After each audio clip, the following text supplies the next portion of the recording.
Selamat siang Tribuners, jumpa lagi bersama dengan saya Mutiara dalam tayangan berita selebritis di Tribun Lampung.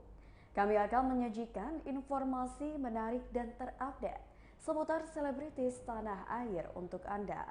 Dan inilah berita selebritis selengkapnya. Divonis 10 bulan penjara, Putra Siregar minta keringanan. Putra Siregar beserta rekannya Rico Valentino memang sudah cukup lama ditahan polisi akibat kasus penganiayaan. Korbannya disebut-sebut bernama Nur Alam Syah yang kabarnya merupakan anak seorang petinggi negeri. Dipantau dari akun Instagram istri Putra Siregar di @septiasiregar pada Jumat 29 Juli 2022, bos PS Store itu telah ditahan sejak 11 April 2022 lalu. Hingga kini ia belum dibebaskan sehingga tak bisa berkumpul bersama istri dan anaknya. Ia pun sempat menulis surat untuk sang istri yang akhirnya menjadi inspirasi untuk lagu Terhukum Rindu yang dinyanyikan oleh Andika Mahesa. Setelah berbulan-bulan terombang-ambing, akhirnya vonis hukuman terhadap Putra Siregar menemui titik terang. Pada Jumat 29 Juli 2022, Jaksa Penuntut Umum Pengadilan Negeri Jakarta Selatan menuntut Putra Siregar dan Rico Valentino dengan hukuman masing-masing 10 bulan penjara. Hanya saja, Putra Siregar menilai hukuman tersebut terlalu berat untuknya. Pemilik PS Store itu kemudian membacakan pledoi yang ia tulis sendiri usai Jaksa Penuntut Umum menuntutnya 10 bulan penjara. Putra Siregar menyebut apa yang menimpanya itu merupakan suatu takdir yang tak bisa dihindari. Ia pun meminta keringanan pada majelis hakim. Putra beralasan bahwa dirinya memiliki ribuan karyawan dan anak-anak yang masih kecil. Meski demikian, ia juga mengaku bahwa dirinya bersalah lantaran datang ke tempat yang salah dan di waktu yang salah. Berikut wawancara dengan kuasa hukum terkait.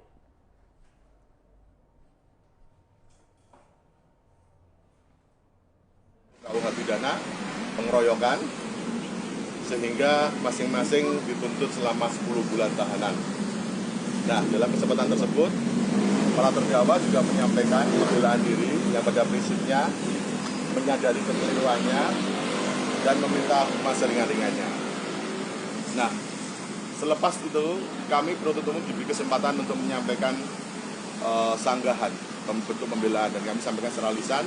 Yang pada prinsipnya adalah mengkritisi dari pertimbangan penuntut umum dalam pemenuhan unsur-unsur delik pasal 170, di mana pasal tersebut adalah dimaksudkan sebagai serangan terhadap tertiban umum yang ancamannya juga lebih tinggi daripada ancaman delik penganiayaan biasa. Nah, dalam hal ini fakta persidangan kita semua mengkonfirmasi bahwa secara terang-terangan di muka umum itu dalam pertimbangan kami tidak cukup bukti, karena pertimbangan terang-terangan di muka umum mestinya adalah perbuatan tersebut dilakukan di depan publik. Setiap orang bisa melihat, bukan di tempat yang sifatnya private, sedangkan kafe kode tersebut adalah sifatnya private. Tidak setiap orang boleh lewat, tidak setiap orang boleh masuk di sana. Hanya sudah reservasi saja, dan tidak semua orang bisa reservasi, hanya yang dikenal saja. Dan demikian maksud dari terang-terangan tidak terbukti. Demikian juga tentang tenaga bersama. Undang-undang melalui jurisprudensi sudah menyebutkan bahwa dimaksud dengan tenaga bersama-sama itu harus ada koordinasi dan niat para pelaku untuk menciptakan hal-hal tersebut, di mana tujuannya adalah menciptakan kerusuhan, serangan terhadap ketertiban umum. Dan dalam hal ini, satupun di antara itu tidak ada motif bagi para terdakwa. Terdakwa tidak bermotif untuk menyerang ketertiban umum, terdakwa juga tidak motif untuk kepentingan diri pribadi. Niat terdakwa semata-mata hanya untuk membela kehormatan dan juga keselamatan temannya. Saudara Rico Valentino ingin membela Satrika, saudara Putra Siregar ingin menyelamatkan Rico Valentino. Nah, itu saja dalam pembelaan kami, sehingga kami menilai bahwa dalam penguraian penuntut umum mengajukan tuntutan tersebut tidak disertai pertimbangan yang cukup matang. Itu yang kedua, pertama. Yang kedua, tentang sistem kepantasan. Hukum kita pada prinsipnya menghargai tentang fakta ya. Jadi ada penghargaan terhadap suatu keadaan. kita melihat, kita menyaksikan sendiri korban tidak hadir di persidangan. Sedangkan saksi visum et repertum hanya menerangkan bahwa korban mengalami terlihat luka di sudut pipi sebelah kanan, yang apakah luka itu benar atau tidak belum terkonfirmasi karena saksi ahli yang melakukan visum tersebut tidak dihadirkan oleh JPU. Dan terdakwa sendiri tidak dihadirkan untuk mengonfirmasi apakah sudut pipi sebelah kanan itu apakah benar luka atau karena anatomi wajah mereka, wajah para pelapor tersebut. Sehingga dalam hal ini tidak fair jika terhadap indikasi kerugiannya sedemikian kecil, ya, dakwaan umum menuntut tentang pasal 170 dengan pidana. Usai penantian selama 9 bulan, Ria Ricis dan Tengku Ryan resmi menjadi orang tua. Dikaruniai anak pertama, Ria Ricis dan Tengku Ryan merasakan sensasi nikmatnya menjadi orang tua. Perasaan nikmat tersebut sangat berbeda dengan ketika Ria Ricis masih mengandung. Saking nikmatnya, Ria Ricis dan Tengku Ryan langsung sigap setiap mendengar anak pertama mereka yakni Baby R bersuara. Hal itu dituturkan Ria Ricis dan Tengku Ryan saat jumpa pers di Rumah Sakit Kawasan Bintaro, Tangerang Selatan pada Kamis 28 Juli 2022. Sebagai ibu, Ricis pun akhirnya merasakan sendiri sensasi nikmat saat menyusui Baby R. Menyambut anak pertama menjadi momen yang sangat berharga bagi pasangan yang menikah 12 November 2021 lalu. Ryan sampai tak kuasa membendung air matanya saat menyambut kehadiran Baby R di dunia. Ricis dan Ryan rencananya akan mengumumkan nama lengkap Baby R setelah berkumpul bersama keluarga. Pasalnya, sampai saat ini Ria Ricis dan Tengku Ryan belum bertemu orang tua dan keluarga masing-masing. Orang tua Ryan diketahui masih dalam perjalanan menuju Jakarta dari Aceh. Sementara ibu dan dua kakak Ricis masih berada di negara Mesir. Diketahui Ria Ricis melahirkan anak pertamanya melalui persalinan cesar dengan metode ERAX atau Enhanced Recovery After Cesarean Surgery.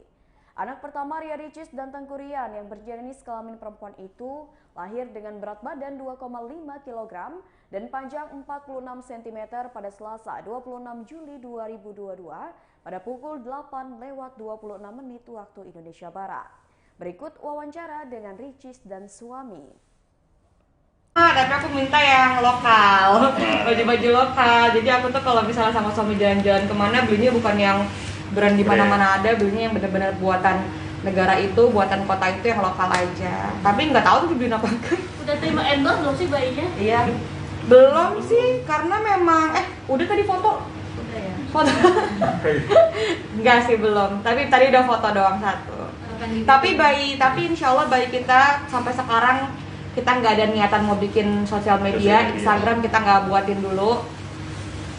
YouTube juga masih sama-sama kita aja, jadi sejauh ini Instagram dan lain-lain masih belum dibuatin. Kalian ini kan anaknya wanita, menjaga wanita kan, apalagi anak kayak lebih protek nggak sih nantinya? Pastinya nggak protek sih, tapi lebih apa ya, sebagai bapak kan pasti tahu ada kadar batasan, tapi anak perempuan emang harus dididik banget pastinya, dijaga banget ya, karena kan perempuan itu ada marwahnya ya pastinya, jadi juga bantuan istri insya Allah kita jaga sama-sama.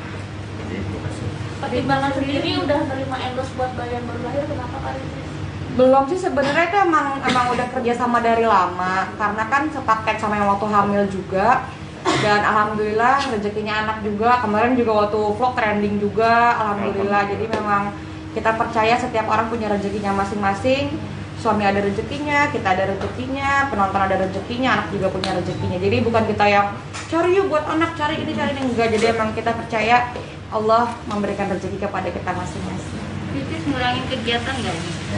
Jadi kalau sekarang pasti, karena sekarang aja udah jarang pegang handphone, karena memang sedikit-sedikit liatnya anak, sedikit-sedikit liatnya itu, sedikit-sedikit liatnya ini gitu. Tapi kalau suami lagi bangun clothing brand juga, dan lagi paling kerja subuh doang ya, live subuh doang. Pulang kapan lagi? Hari ini pemirsa, hari ini kita akan pulang sekalian jemput orang tua dari Aceh. Orang tua dari Aceh. Kak Ricis sendiri istirahat sampai kapan? Istirahat sampai kapan di rumah sakit? Untuk istirahat. Oh iya, nanti. Kalau saya sih nyuruhnya istirahat aja udah, jangan capek-capek dulu.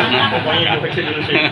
Iya, tapi nggak harus ambil pokoknya udah di rumah aja. Kalau emang YouTube-YouTubean aja Iya. nggak boleh keluar dulu. yang penting harus happy katanya. happy. Jadi kalau apapun itu happy ya dilakukan saja.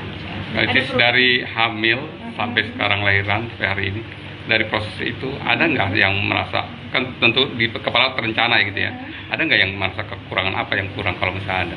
Dari diri sendiri? Kekurangan dari sendiri apa ya?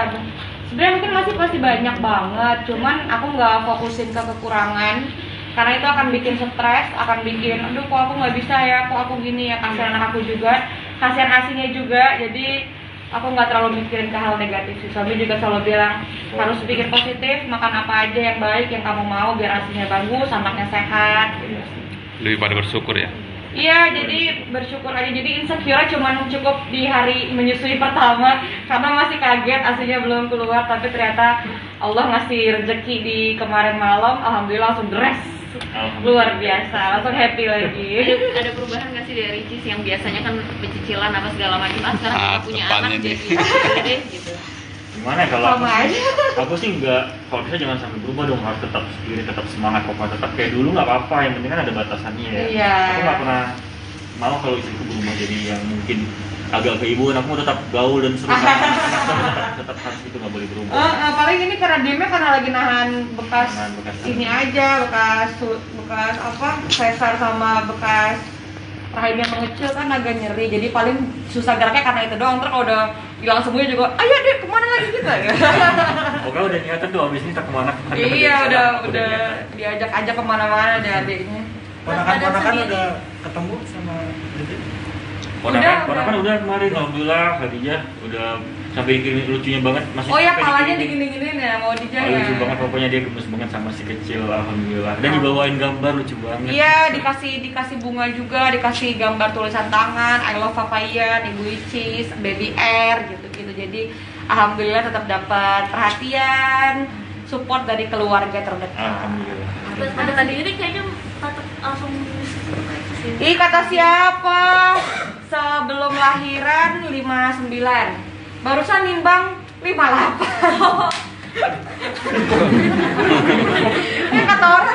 Kata orang kalau ada lahiran nyusut kok. Kalau nyusut Iya kan, kok nyusut cuma 1 kilo. semuanya bertahap dong, sayang. Tapi aku Pelan-pelan. nggak apa-apa sih, justru aku senengnya maksudnya karena sekarang kan udah jadi ibu, udah bukan yang remaja lagi. Jadi justru kalau dulu kan mindsetnya harus langsing, harus kurus. Kalau sekarang justru mindsetnya kayaknya gembil dikit lucu kali ya, gitu sih. Jadi emang pengennya tuh yang gembil-gembil, karena kalau akunya dengan berat badan yang dulu yang 43 sebelum hamil, aku mikir kasihan anak aku juga kalau aku kekurusan. Jadi emang dari suami juga support, jadi ya udah aku juga nyaman segini juga aku nyaman. Masih cantik kok.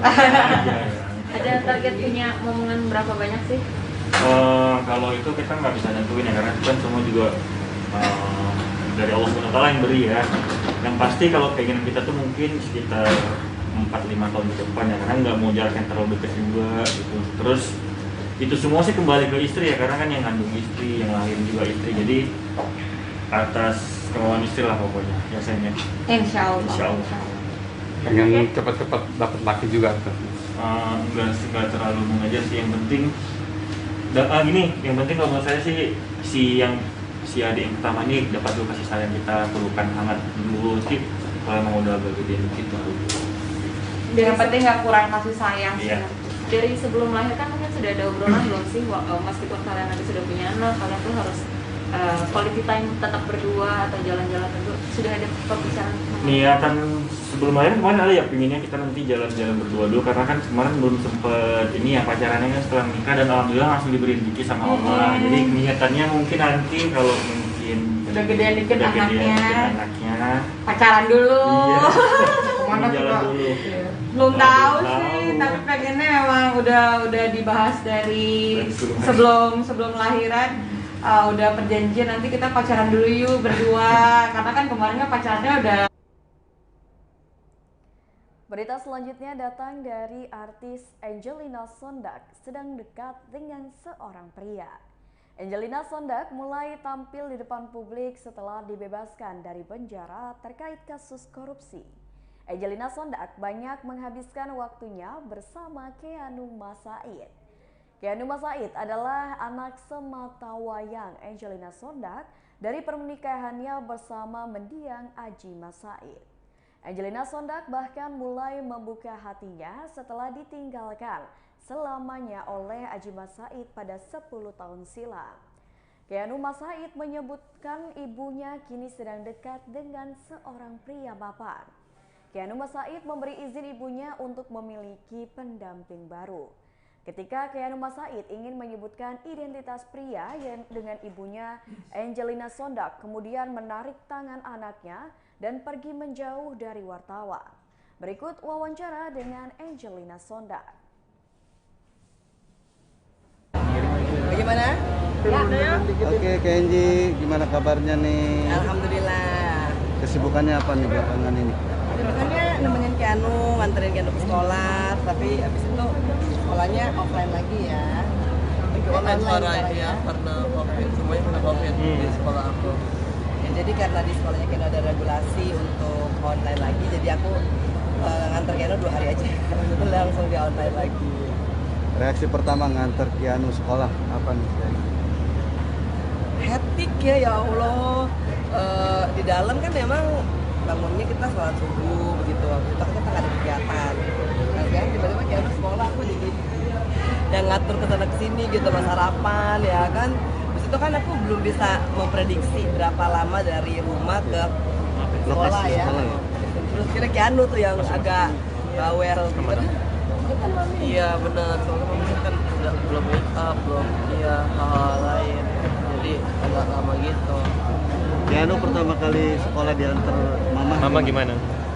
Aku sih merasa senang soalnya aku kan dulu diantarin sama Pak Iqbal, sekarang sama mama kayak rasanya beda gitu, ada kayak temen yang denger lagu, temen ngobrol, iya lah. Emang tadi mama kalau siap-siap lama ya kalau nganterin sekolah gimana? Ya sedikit lama sih karena make up, ya lah. Wajar lah. Benji gimana nih? Soalnya habis nganter Keanu kan harus syuting, nah, jadi sekalian. Nah, Keanunya bayangkan ya, dari alhamdulillah ya masih dapat tahajudnya ya. Jadi dari tahajud tuh nyambung ke sholat subuh, habis itu setelah itu pagi-pagi ya Allah iya ya, aku harus nganterin Keanu dulu, habis itu aku udah jadwal syuting jam 9. Kayaknya waktu di Jakarta tuh cepet banget deh begitu, terus kayaknya nggak cukup 24 jam begitu ya. Nah pulang jemput Keanu sekolah lagi, ya kan jadi harus diatur sekali keluar. Semua perkakas dibawa sampai Keanu tuh mami ya Allah itu make up terus tas-tasnya terus bajunya itu pun harus di loading dulu, sementara magobnya baru datang jam 6 kan, jadi akunya yang ribet gitu ke sana ke sini. Aku minta bantuan Keanu tolong dong. Mami aku tuh bawa buku, bawa laptopnya dia gitu. Pertama kali ketemu guru Keanu gimana nih, Kenji? Terus terang sih ketemunya lewat online. Karena waktu kemarin itu langsung online lagi ya. Iya, karena kayak ada 5 temen aku kena COVID gitu. Iya, jadi akhirnya langsung di onlinein. Cuman aku ketemu dengan ibu-ibu pengajian di sekolahnya Keanu. Nah itu kan ada Cucuke, ada Marini. Nah aku minta guidance aja ke mereka. Jadi alhamdulillah sih, aku nanti katanya diajarin kalau udah mulai offline lagi, ini loh tempat pengajiannya, ini musolanya dan sebagainya. Terus Keanu juga mau tour guide-in aku gitu. Nah aku kan kadang-kadang suka sedih ya, maksudnya bertahun-tahun lah aku ninggalin Keanu yang gak pernah nganterin sekolah, gak pernah nyiapin buku-bukunya. Walaupun Keanu komplain katanya aku ini old school. Iya. Kenapa Keanu? Karena memang sekolah kayak sering kayak harus sekolah kayak 1 jam termasuk harus bangun ke jam pas gitu, aku kayak kesel mama soalnya nggak terbiasa dengan suami.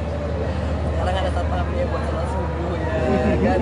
Dan dia bersyukur karena ini sekarang juga aku hari ini kan lagi datang bulan, jadi dia tuh pasti agak leha-leha gitu loh. Dia kayaknya kalau datang bulan dia adalah hari kemerdekaannya Keanu, gak perlu diajak sholat katanya kan. Benji, ini dengan rutinitas ini back to school lagi, ini walaupun agak ribet susah tapi senang gak sih, bahagia akhirnya bisa nganterin sang anak lagi rasanya? Ini lagi azan ya, alhamdulillah, subhanallah, masya Allah, wala haula wala quwata illa billah. Aku tuh enggak, sebenarnya aku tuh sedih nganterin dia tuh sambil berkaca-kaca ya, maksudnya ya 10 tahun aku nggak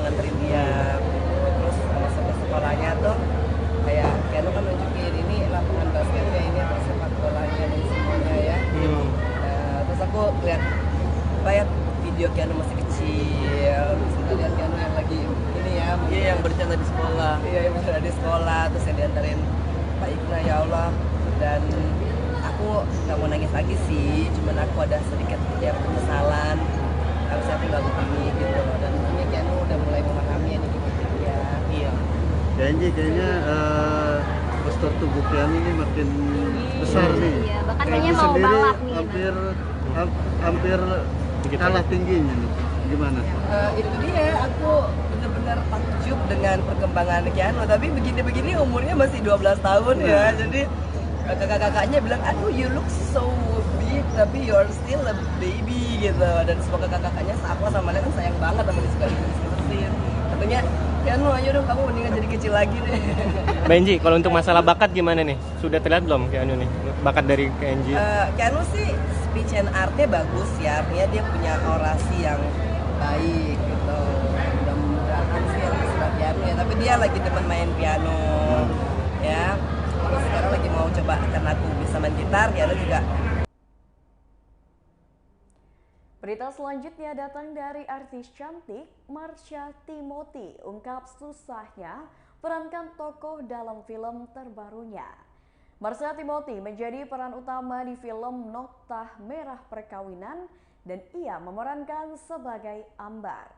Diketahui Noktah Merah Perkawinan sempat menjadi sinetron yang laris di tahun 1996 hingga 1998. Noktah Merah Perkawinan yang tayang di Indosiar pada 1996-1998 ini dibintangi oleh Cok Simbara, Ayu Azhari, dan Niken Ayu. Dalam versi sinetron, Noktah Merah Perkawinan populer dengan dialog khas. Menurut Marsha Timothy, tidak mudah untuk memerankan sosok Ambar yang sudah terlebih dahulu melekat pada sosok Ayu Azhari dalam sinetronnya. Maka dari itu, istri Vino G. Bastian ini meminta masukan kepada Ayu Azhari agar dapat mendalami karakter Ambar. Marsha Timothy akui Ayu Azhari sukses memerankan sosok Ambar di Noktah Merah Perkawinan. Bahkan sinetron tersebut hingga 3 sesi. Kendati demikian, meski kini yang memerankan Ambar dengan aktor yang berbeda, Marsha berharap dirinya bisa memberikan yang terbaik dalam film tersebut. Diketahui, selain Marsha Timothy, beberapa aktor lainnya pun turut membintangi film tersebut seperti Oka Antara sebagai Gilang dan Sheila Dara sebagai Yuli. Berikut wawancara dengan Marsha Timothy. Serunya apa potret kekiniannya pada saat kemudian yang nonton di dulu gitu ya dengan yang sekarang gitu? Seperti tadi juga Bu bilang bahwa penonton lama akan menemukan hal-hal yang mereka tunggu, yang ada nggak ya itunya, ada nggak ya ininya, itu tuh ada, itu tetap ada. Masih ada tingkat kesulitan nggak sih lu jalanin karakter ini sendiri? Banyak sih, banyak. Kalau misalnya kesulitan banyak. Dari sisi pendalaman karakter aja itu udah sulit, bukan buat saya tapi buat semua. Oke, kita pindah ke depan ya, karena ruangannya mau dipakai. Silakan. Kita tunggu di depan ya teman-teman. Kita lewat dulu, permisi. Boleh lewat dulu, permisi. Ketemu depan ya.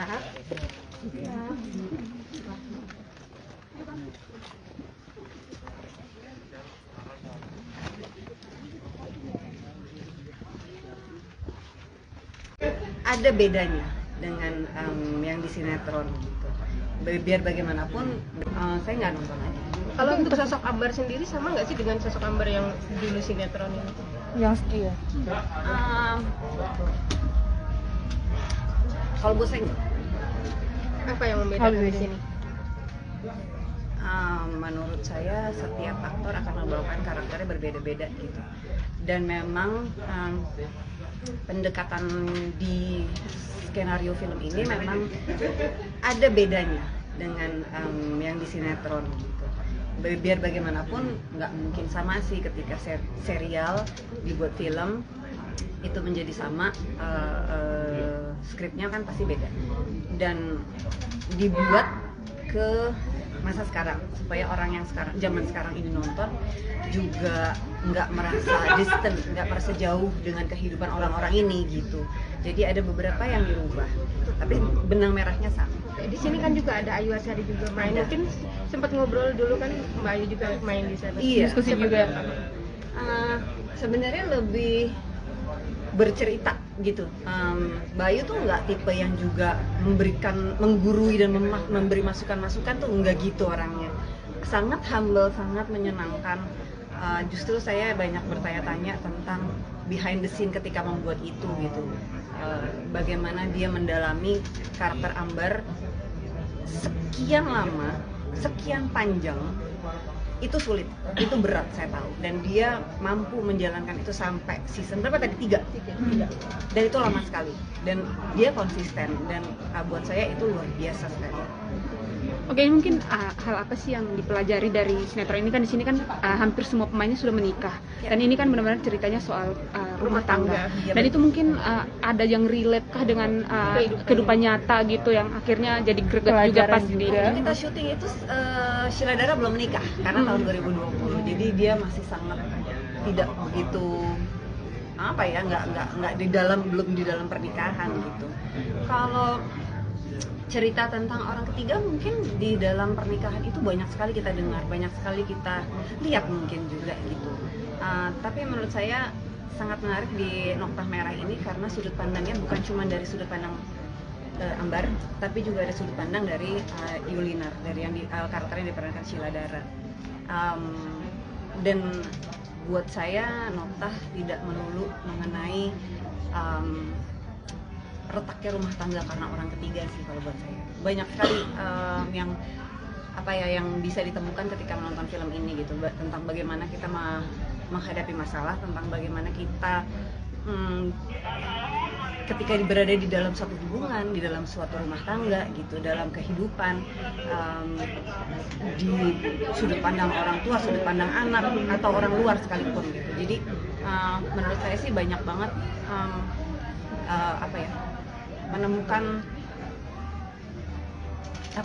menemukan solusi-solusi dalam masalah gitu. Tapi ada ketakutan nggak sih, Kak? Ketakutan nggak sih? Ada ketakutan sendiri nggak sih? Karena masalah Ambarnya juga sama kehidupan juga. Ada keresahan sendiri nggak sih dari gitu-gitu? Oh, jangan dong, serem juga kalau gitu. Pasti ada keresahan kayak gitu. Enggak sih. Ketika kita syuting ini, kita pastinya fokusnya adalah si karakter itu. Bagaimana, kayak tadi saya bilang, membuat saya nyambung sama karakter itu, dan berpikir juga ketika nanti penonton yang menonton juga bisa merasakan apa sih karakternya rasakan.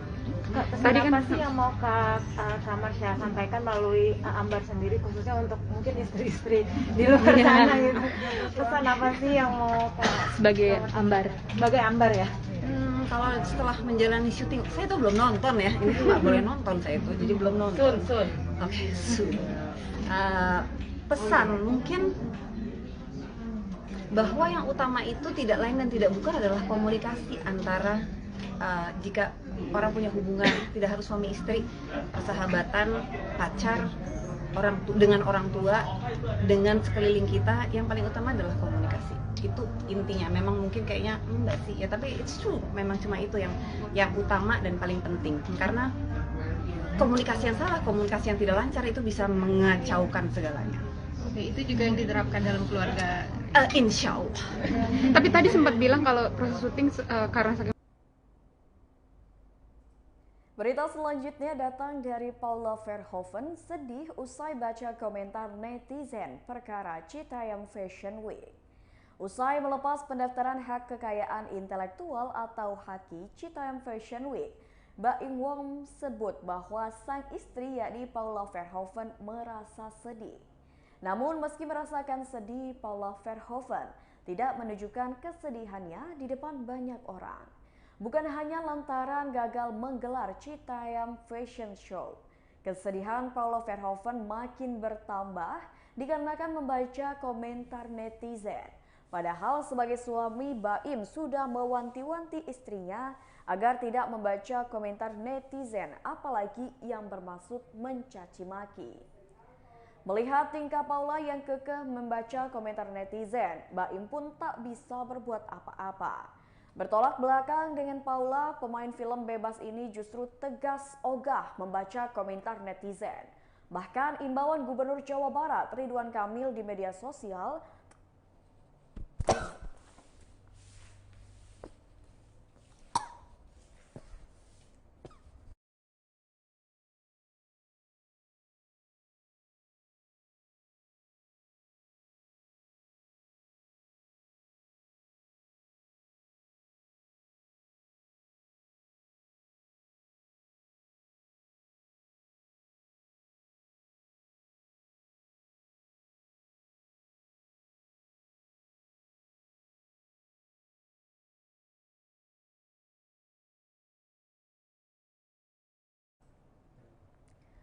Bahkan imbauan Gubernur Jawa Barat Ridwan Kamil di media sosial terkait Citayam Fashion Week pun diakui Baim tak dibacanya. Diakui Baim, perbedaan sikap antara Paula dan dirinya sekaligus membuat makin paham bahwa menyamakan persepsi itu sangatlah sulit. Berikut wawancara dengan Baim Wong. Sebenarnya tidak baik ya. Saya mengatasnamakan tidak baik biar mengartikan semuanya ya. Jangan sampai saya perkataan saya menyebutkan saya bilang tidak baik. Itu tugas yang sangat jauh sekali. Bagi saya untuk berbicara seperti itu terlalu jauh banget. Saya akan pasti bukan ranahnya saya. Saya tahu sih bukan ranahnya saya. Saya takut sekali untuk ngomong seperti itu, cuman ya pasti niatan baik kita untuk ke arah mudah-mudahan ya bisa merubah, mudah-mudahan ya bisa ini ada. Tapi kalau misalkan dibicarakan seperti bagaimana caranya, lu setuju atau enggak? Ini loh, mendidik anak zaman dulu, zaman saya sama sekarang itu aja berbeda-beda. Zaman dulu dicambuk, digesper, ayah saya dia nurut, dia takut, dia hormat sama orang tuanya. Zaman saya tahun 90-an sama 2000 dicambuk di ini udah gak mempan. Dia bilangin aja, cukup bilangin, kita masih lompat pagar, kita masih kabur, nggak balik ke rumah. Itu pengalaman saya dan memang seperti itu. Tapi masih bisa dijamin, masih bisa dibilangin, ini masih bisa. Zaman sekarang nggak bisa. Kita mau bilangin aja, kata anaknya saya suruh, saya bisa kalau misalkan pukul saya. Dan ini semua orang tua juga sudah membicarakan sama persis. Jadi zaman sekarang kita harus merangkul, menjadikan anak itu teman, menjadikan anak itu beda sekali treatmentnya. Dan yang tadi itu misalkan saya bilang bagaimana kalau LGBT begini, nggak bisa kita sefrontal itu sama mereka semua. Kita rangkul, kita kasih pengertian, kita ini sama seperti anak-anak itu 17 tahun ke bawah yang sekarang kita juga bagaimana ya mengatur mereka semua. Kita rangkul, itu yang saya lakuin sama Bongi, sama Roy, sama waktu itu Kurma jadi nggak bisa datang. Saya rangkul dulu, dia suruh percaya sama visinya saya dulu. Kalau kamu percaya sama visi saya, kita lakuin. Kalau kamu nggak percaya, jangan. Itu awal. Sayang sih ya, saya waktu itu dia juga yang waktu kamera. Saya suruh matiin kameranya. Saya mau ngobrol. Kalau itu nyala kameranya, kalian pasti tahu apa yang saya ngomong semuanya. Sayang aja waktu itu mati. Maaf kalau yang tadi saya nggak suka. Baik, CFW sekarang juga kan banyak kontranya karena warga banyak yang protes gitu karena kemacetan gitu kan ya. Terus juga larangan undang-undang untuk catwalk di zebra cross gitu. Baik sendiri seperti apa tanggapannya? Larangannya atau apanya? Baiklah Tribuners, itulah berita selebritis bersama dengan saya Mutiara. Jangan lupa untuk terus saksikan YouTube Tribun Lampung News Video, Facebook Tribun Lampung, Instagram @Tribun Lampung, dan TikTok @Tribun Lampung untuk informasi terupdate lainnya. Selamat siang dan sampai jumpa.